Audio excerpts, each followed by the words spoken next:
pilihan raya ini pilihan raya peringkat negeri.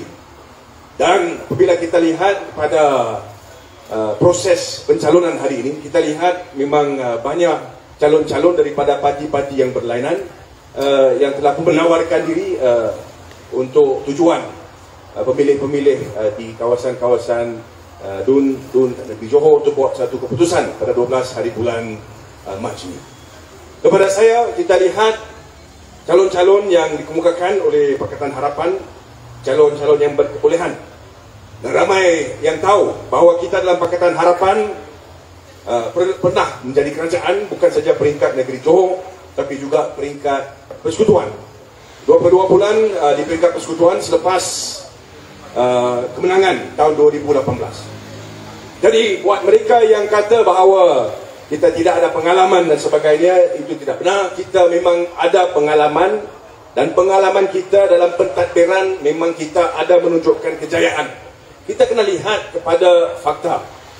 Dalam soal kita ini melaksanakan apa yang kita janji kita akan laksanakan. Sebenarnya kita ada 5 tahun, 60 bulan untuk kita laksanakan. Tapi dalam 22 bulan yang kita menjadi kerajaan, kita lihat bahawa perkara utama yang kita memberi penekanan adalah keterusan. Bagaimana kita ini boleh pastikan pemerintahan di peringkat-peringkat negeri dan juga persekutuan, di mana kita lihat pemerintahan yang bersih. Ini sangat penting. Dan dalam masa kita lihat, ya, bila ada indeks rasuah dan sebagainya diturunkan. Apabila ada projek-projek besar yang diniakan oleh kerajaan sebelum daripada 2018, yang memang luar biasa jumlah kewangannya. Ini adalah perkara-perkara yang kita telah halusi semula. Buat cara yang kita boleh menurunkan kos-kos dia dan sebagainya. Kerana kita lihat kepada cara-cara bagaimana kita boleh pastikan bahawa kewangan yang harusnya menjadi kewangan rakyat dikekalkan. Kita nak wang-wang rakyat dikembalikan kepada rakyat. Kita nak kerajaan yang boleh bantu rakyat, di mana disebut oleh saudari Marina tadi. Dan ini adalah apa yang kita kena fokus. Bagaimana kita boleh pastikan bahawa kita ada satu kerajaan dengan ahli-ahli Dewan Undangan Negeri dan juga ahli Parlimen yang boleh fokus untuk rakyat. Kita lihat masa depan kita. Sekarang Malaysia ini, baru-baru ini 2-3 hari yang lalu, ada satu kes yang berlangsung di Amerika Syarikat. Masih ditimbulkan isu 1MDB. Masih ditimbulkan cara bagaimana wang-wang yang menjadi wang rakyat disalahgunakan. Kita dengar, kita baca berita itu macam-macam. 10 juta digunakan untuk membeli rumah buat tujuan-tujuan tertentu dan sebagainya. Ini masih menjadi satu perkara yang timbul dan dibincangkan di antara kalangan bukan saja rakyat di Malaysia, tapi di seluruh negara, seluruh dunia. Jadi kita kena lihat bagaimana kita boleh pastikan bahawa kita boleh memilih calon-calon yang datangnya daripada parti yang hendak kita ingin membersihkan negara kita, membersihkan negeri kita. Pastikan bahawa kita ada kerajaan bersih dan telus. Kerajaan yang lihat bagaimana kita boleh jimatkan wang supaya kita boleh gunakan wang itu untuk rakyat, untuk kelebihan dan kebaikan rakyat. Baru-baru ini kita melalui satu pandemik kesihatan. Kita lihat masalah yang berlaku seakibat daripada pandemik ini. Masalah dia bukan saja dari segi kesihatan, masalah dia juga dari segi ekonomi. Bagaimana kita hendak meneruskan dengan langkah-langkah bulan 2. Kita ada satu kenyataan oleh Tan Sri Muhyiddin Yassin. Beliau kata bahawa keadaan kedudukan kewangan dalam negara ini cukup mencemaskan. Beliau kata beliau diberikan dokumen dan sebagainya yang boleh menunjukkan perkara ini. Kemudiannya kita lihat respons daripada Menteri Kewangan.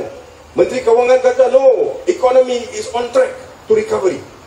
Dan kita juga lihat bahawa beliau kata bahawa dokumen yang disebut itu seharusnya tidak dikemukakan kerana OSA dan sebagainya. Saya rasa mereka ini tidak seharusnya fokus kepada dokumen itu. Kita rakyat Malaysia, kita nak tahu apakah fakta yang benar. Adakah benar bahawa keadaan ekonomi Malaysia sekarang mencemaskan? Both cannot be right. Tidak boleh satu keadaan di mana Tan Sri Muhyiddin Yassin yang ada kedudukan dalam dalam panel ekonomi negara ini, beliau kata sesuatu, Menteri Kewangan kata sesuatu. Kenapa tidak berterus terang dengan rakyat? Bagi tahu apakah kedudukan ekonomi kita, bagaimana kita nak mencecah 5 tahun yang akan datang, apakah plan kita. Ini di mana kita lihat kelemahan Perdana Menteri kita. Perdana Menteri kita, dia tak respon. Kerajaan Ismail Sabri ini memang tak respon. Apa yang berlaku beliau biarkan sahaja. Ini adalah satu kelemahan yang kita lihat para pimpinan yang sedia ada. Walaupun PN, walaupun UMNO, kita tak mau. Kita hendak balik kepada apa yang kita lihat dalam tahun 2018. Kita ada pilihan rakyat, rakyat memilih harapan.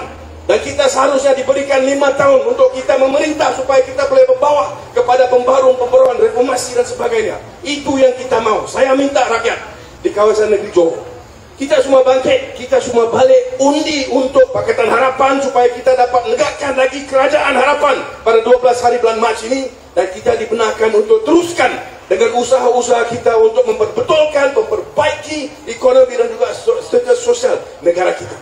Saya rasa ini adalah satu peluang untuk kita.